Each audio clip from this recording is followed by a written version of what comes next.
Cube Radio. Salut, c'est Charles Tran avec l'équipe dans 5 minutes. On s'intéresse aux sciences, à l'histoire et à l'actualité. Aujourd'hui, on parle de paléontologie. Quand on ouvre un livre d'histoire des sciences, on voit pas beaucoup de femmes, à part Marie Curie.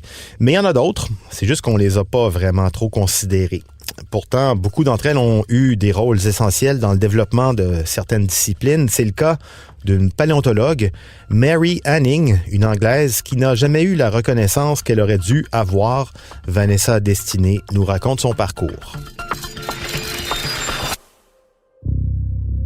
C'est l'histoire de Mary Anning, une paléontologue autodidacte qui a commencé sa carrière à l'âge de 12 ans. Et là, je dis carrière parce que maintenant, avec le recul, on reconnaît que sa feuille de route est super impressionnante et qu'elle possédait vraiment toutes les qualités d'une scientifique sans pour autant emporter le titre. Mais à la base, ça commence comme un hobby.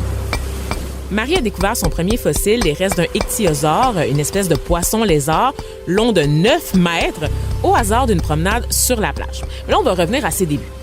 Mary Anning est née le 21 mai 1799 à Lyme Regis, un petit village côtier dans le sud du Royaume-Uni.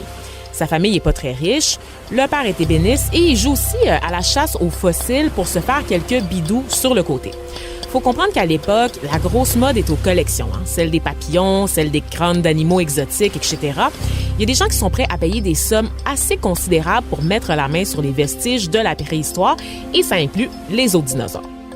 Monsieur Anning meurt des suites de la tuberculose en 1810 alors que Mary est encore une enfant.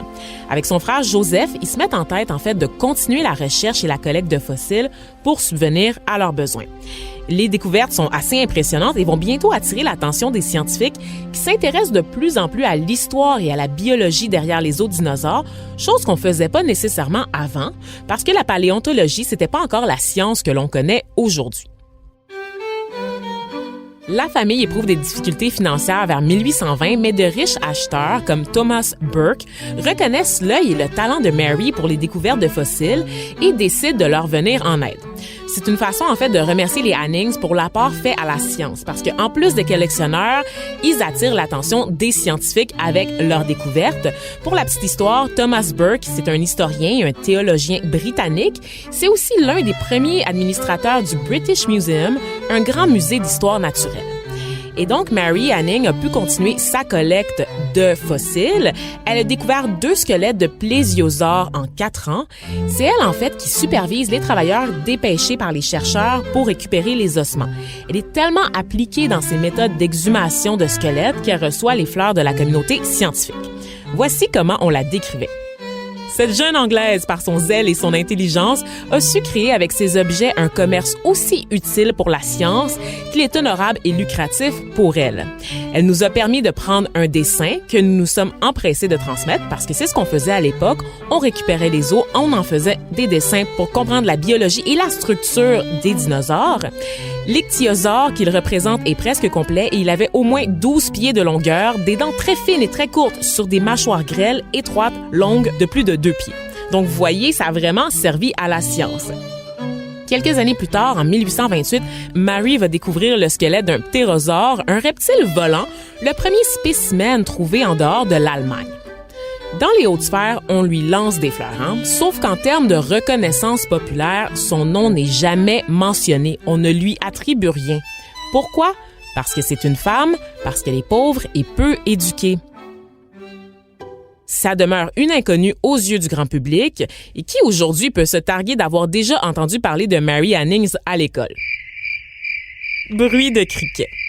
À l'époque, la Société géologique de Londres donnait pas la possibilité aux femmes d'être membres. Elles n'avaient pas non plus le droit d'assister aux assemblées, même en tant qu'invitées. Et donc, comme elle était issue des classes populaires, Mary ne pouvait prétendre à aucun métier scientifique, d'où l'absence de titre qui accompagne son nom.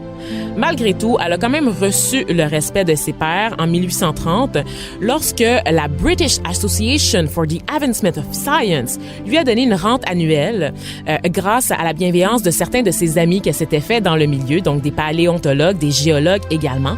Et quand elle est tombée gravement malade en 1847, la Société géologique de Londres a décidé de faire une collecte auprès de ses membres pour l'aider à subvenir à ses dépenses. Et aujourd'hui, vous serez heureux d'apprendre que 2 fossiles ont été baptisés en son nom pour souligner son apport au monde de la paléontologie. On parle de l'Acrodus anningjae et du Balaenostomus anningjae. Et malgré l'adversité, tout comme les fossiles, Marie Annings a finalement pu laisser des traces de son passage sur Terre. Au moins ça. Merci beaucoup, Vanessa Destinée. C'était en 5 minutes.